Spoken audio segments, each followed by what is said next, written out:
Thank you for joining me for another episode of The Recovery Room. I'm Tim Tedder, a licensed counselor and creator of the resources at affairhealing.com.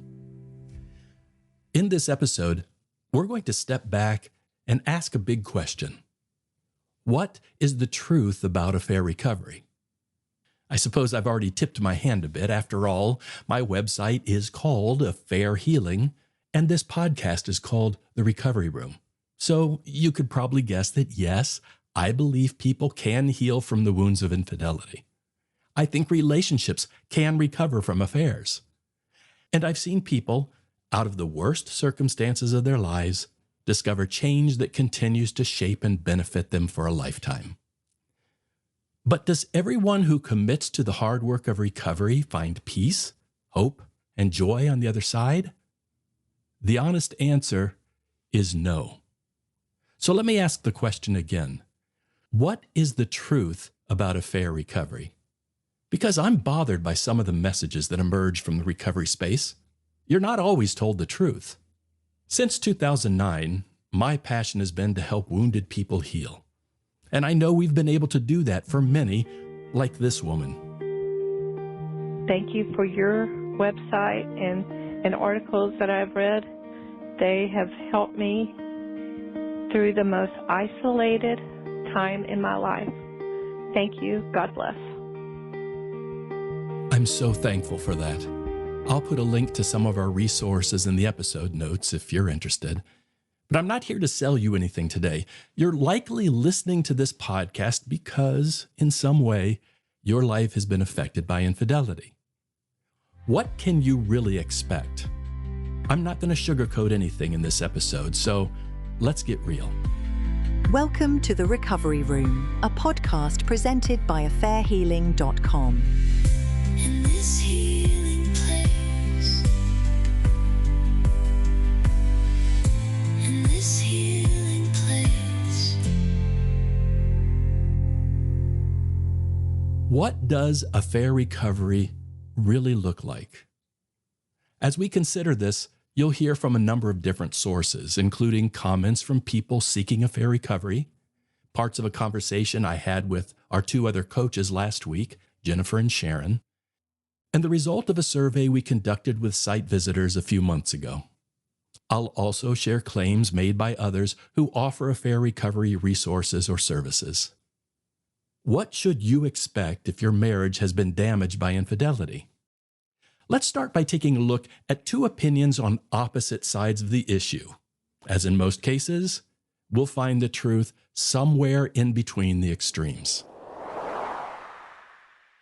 I think people get either one of two responses. Either what you were saying, Tim, of, yeah, you do the work, it's going to be great, new relationship, or run. It can't be worked. There's no hope. You should just leave now. So I think sometimes that middle ground of the reality does get overlooked or missed when you go to the two extremes. Well, it's like anything else. It's a continuum, right? We like to make things black and white, but it's always a huge continuum between the two. So, and, the thing that I thought about when, just kind of thinking about this whole thing, I really try not to ever give anybody any kind of sneak peek at what could possibly happen. I think in some ways I may err more on the side of not reassuring them enough that it's going to be okay or that they can work through it. Because everybody inevitably will say, what do you think? You think we're going to make it? You think we can do this? You think that there's any hope? I'm not going to say, hey, yes, you're going to be great. Or, no hope. Or no hope, get out, run away. I mean, sometimes that can be the best choice for people, but you can't really say that until you've worked quite some time with them, I probably am more like Sharon, where I tend to be a little bit more realistic. And I often will say to my clients, I'm not a naturally optimistic person. My mom used to call me BA for bad attitude. But I couldn't do this job if I didn't have hope, if that wasn't a possibility. But I'm not going to sell you on sunshine and rainbows either, that this is really hard. And this is a long process and it's not easy. And it requires a lot of work by both partners. And that's kind of been pretty consistent messaging from the very beginning for me. Let's consider two opposing views on affair recovery for marriages or relationships. The first view claims that if you want recovery for your marriage after an affair, it's pretty much guaranteed. The other insists that if you hope for recovery after betrayal, you're fooling yourself, just being a chump. Both of these views are false. Let's start with the recovery is assured perspective. When I was in grad school, I read a book on affair recovery, and the author claimed that her recovery program had a 97% success rate with couples who participated. When I discussed the book with my professors, who were also counselors, they laughed. They said the only way someone could come up with numbers like that was to manipulate the data or lie about it carefully. I've since learned the validity of their opinion, and yet bookstores and websites today repeat the same claims. Let me read you a few quotes I discovered while researching for this podcast. One organization claims, "We specialize in infidelity and broken trust. We have a 100% success rate for resolving every couple's top 3 to 5 painful issues." Elsewhere on the site, for some reason, that number changes to a 93% success rate. On another site, the author states, "I have guaranteed that it will work. Marriages can be saved even when only one spouse is trying." Another relationship expert tells couples he will, quote, "rebuild their marriage in 30 days," and claims to have a 90% success rate for couples who are motivated and teachable. Now, do you see the qualification? On his site, the qualification for success is included in parentheses. He has success with couples who are, quote, "motivated and teachable." Do you think couples who didn't make it would ever be counted among the motivated and teachable? Of course not. The numbers sound impressive, but the fine print gives away the trick. Let me offer one more claim.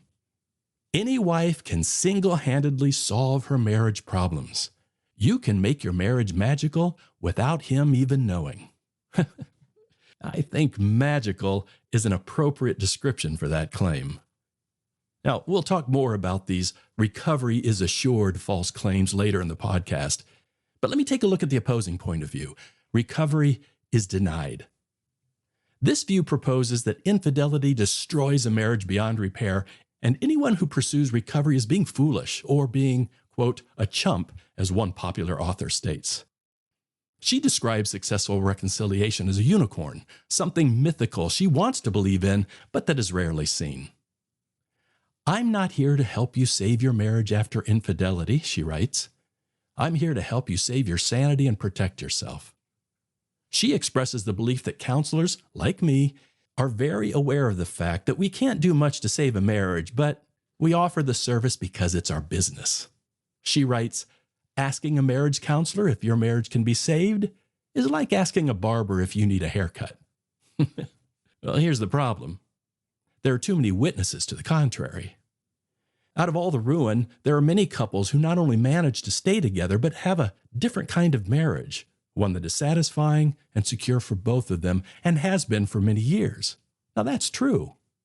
But it's also true that not every marriage experiences that outcome. For some, the natural consequence of betrayal is divorce. And others who work hard to save their marriage ultimately lose it anyway. And still others remain in a relationship that never truly heals. So why do we need to talk about this honestly? Let me give you 4 reasons. Number 1, because people feel like failures if they continue to struggle. Some years ago, I received this email. I've thought about it many, many times since I first read it. I've been doing the work for years, and yes, I have changed and grown, but healing is still painful and lonely. This is not the life I expected, and I'd give anything to go back to what it was. I know I can't, so my only option is to keep doing the work. It's discouraging to read all the apparent promises of recovery and wonder if I'm doing something wrong. I don't think I'm the only one who feels this way. If we're not careful, we can make people feel like something is wrong with them because they somehow missed the recovery experience that was promoted. If you have done the work of recovery and are still experiencing grief, pain, or loneliness, these are not evidences of your failure. They're the consequences of a destructive event in your life. And while I hope you will not remain a victim to them, you should not be told that progress comes quickly. Sometimes the bravest thing you can do is simply take another step forward, even when no victory flags are waving. I am the betrayed, and it's been 18 months. I've been trickled truth.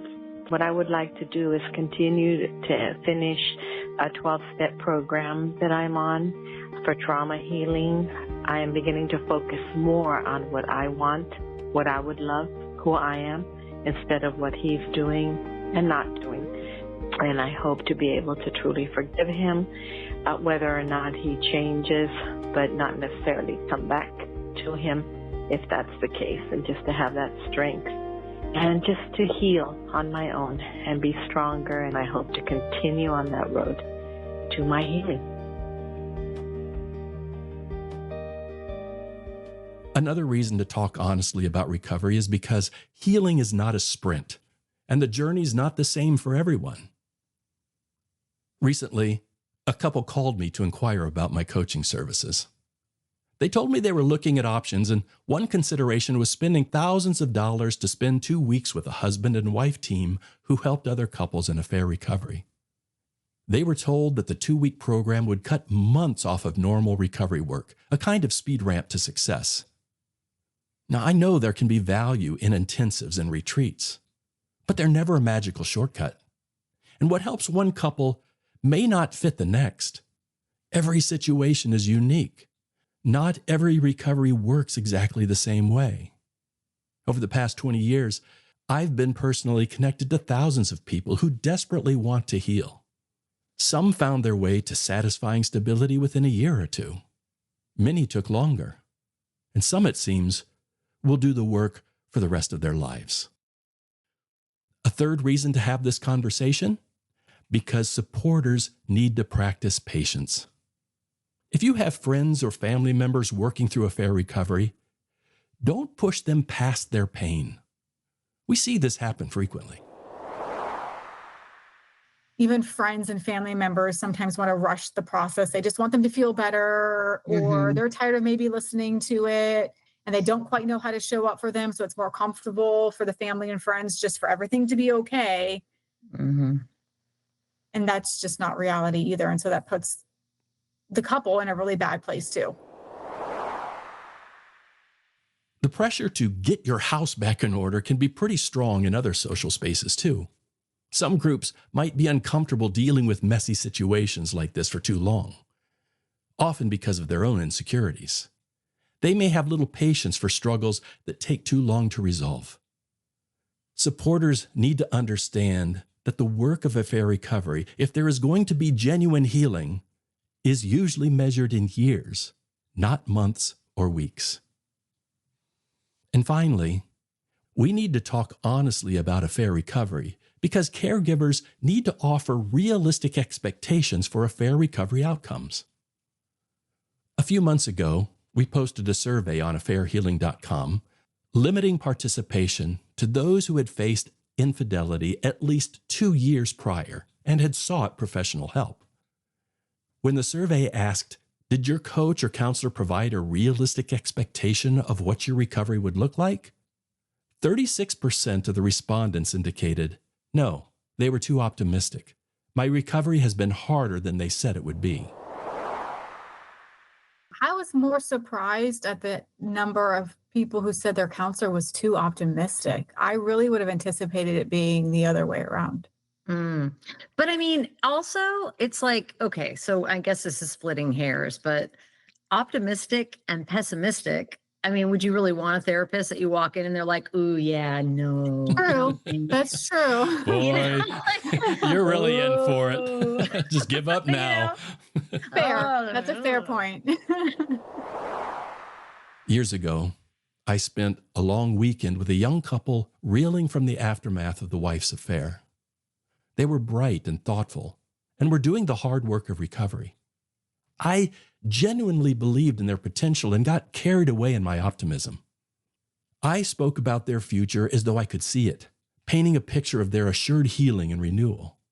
That wasn't just premature, it was unprofessional and ultimately unhelpful. They left encouraged, yes, but also burdened with expectations I had carelessly framed as certainties. When their reality proved more complicated and painful, my optimism felt like a lie. That experience humbled me. I had to confront the truth that hopeful expectations can become another form of pressure. Real healing, I've learned, leaves room for uncertainty. Gretchen Baskerville is one of many who grew skeptical of the success rate claims promoted by marriage-intensive retreat programs. She and her ex-husband attended one of these intensives before their eventual divorce. She became critical of both the promises and the process of these recovery programs. Curious about what others had fared, she began doing her own investigating. While she admits her research wasn't scientific, it was eye-opening. She posted a survey on Facebook groups asking for feedback from couples who had participated in well-known programs, and within days, she received hundreds of responses. The long-term outcomes told a very different story from the ones on many home pages. Instead of 90 to 100% success rates, 70% of the respondents reported they were now separated or divorced, while only 7% said they were happily married. Gretchen also noted some of the ways these programs inflated their numbers to make the results sound far more impressive than they are.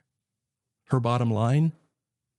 Affair recovery programs that promise sky-high success rates are not being honest. They're not telling you the whole story.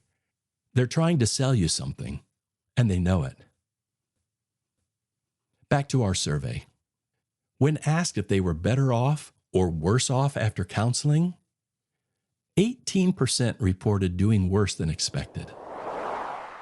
I will tell you where my brain went, and it was to blame the therapist. Because I've had a lot of clients come in as I'm now the second or third therapist they've seen. I'll speak from like maybe the betrayed partner's perspective. A lot of times they're either try to go too quickly, we want to get straight to marriage counseling, or they feel shamed, or they can't ask questions because a therapist, even with good intentions, don't always know how to handle the trauma from after an affair. And so I think a lot of times that leads to worse outcomes because you're not dealing with it. And then they're made to feel like there's something wrong with them because they're not healing fast enough, or they're still asking questions, or their partner's like, why aren't you over it? And the therapist is then almost in some ways validating that. That's where my brain went. And my thinking was, wow, if someone ended up being less happy, healthy, settled after I was doing EMDR with them about their trauma from their spouse's affair, I would blame myself. Absolutely. I would absolutely blame myself, because obviously there's so many protocols that we have with EMDR that are geared toward not having somebody get more traumatized, trying to prevent them from feeling agitated and reactive and triggered after the session's over even, so I would blame myself. I would think that I did not help them get to a safe place before the sessions ended, something. I dropped the ball somehow is what I would think. Could we honestly attribute some of those poor outcomes to the fault of the client? Is that sometimes true? Yeah, I mean, sure.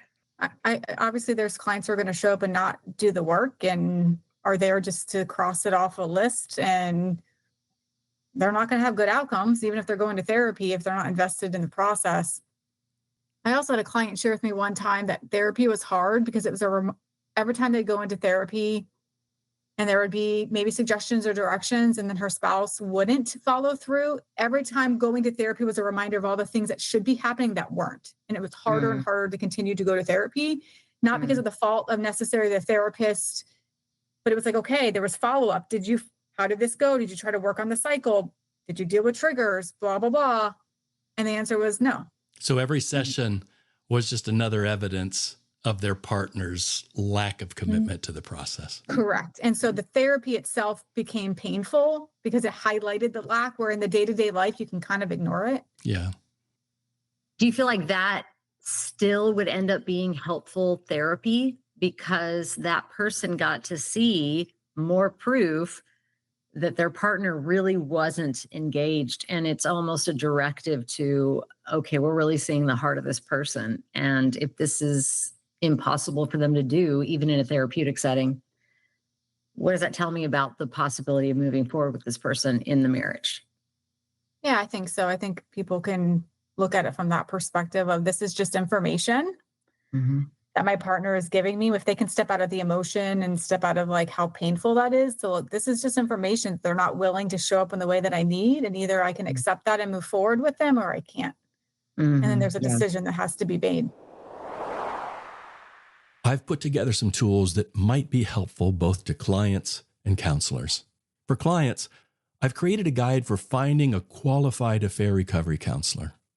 For counselors or coaches, I've put together a collection of tools you can use in your affair recovery work. I've provided links to each of these in the episode notes. Now, let me say something about faith and recovery.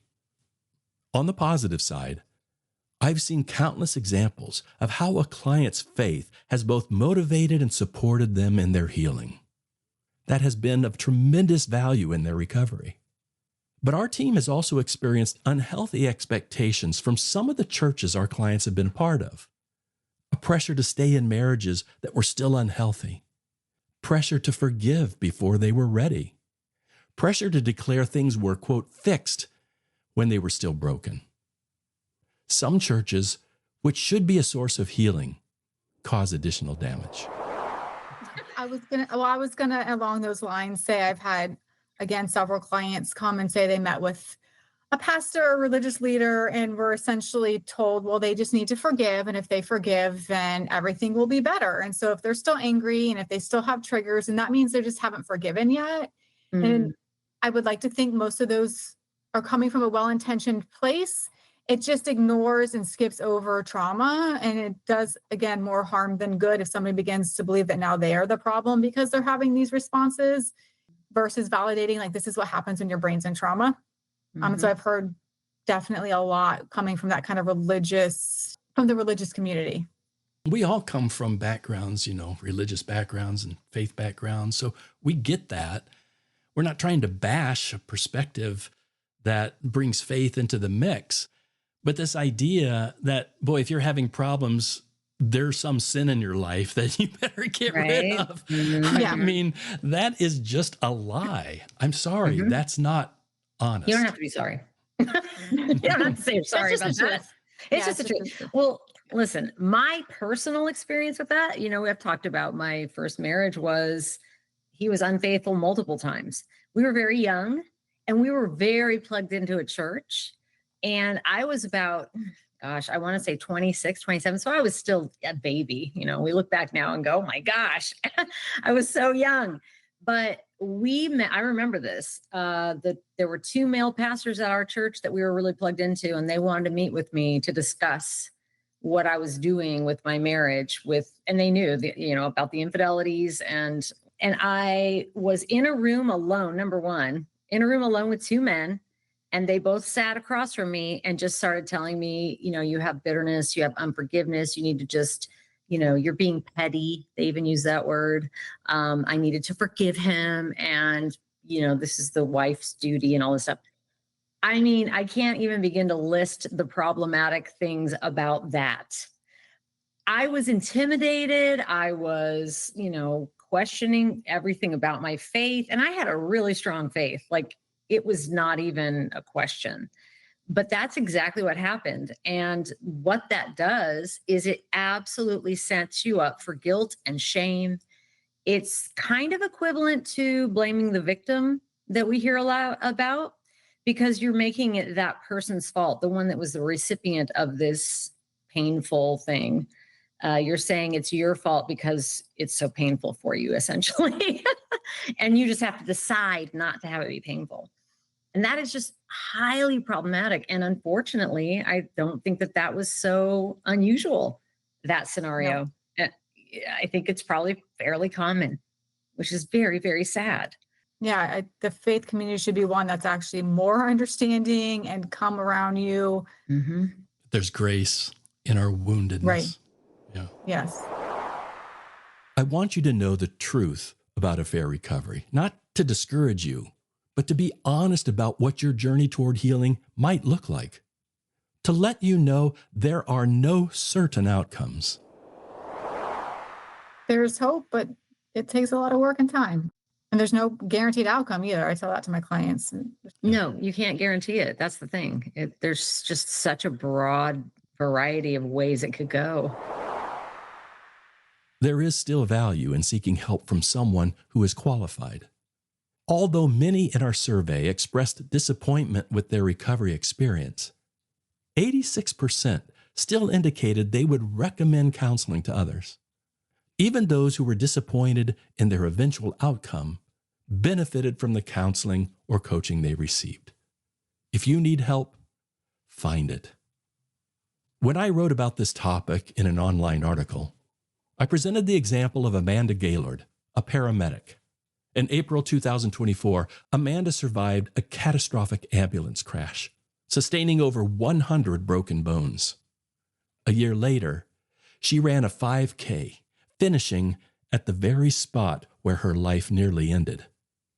Despite reduced lung capacity and ongoing pain, Amanda continues to reclaim her life, inspired by gratitude and yearning to return to EMS work.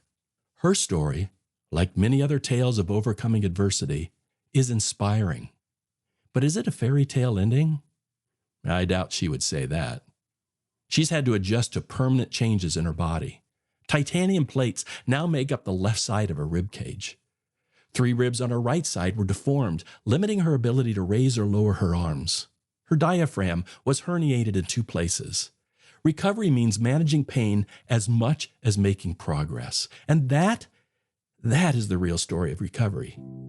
Hope that manages to bloom even in a field full of hardships.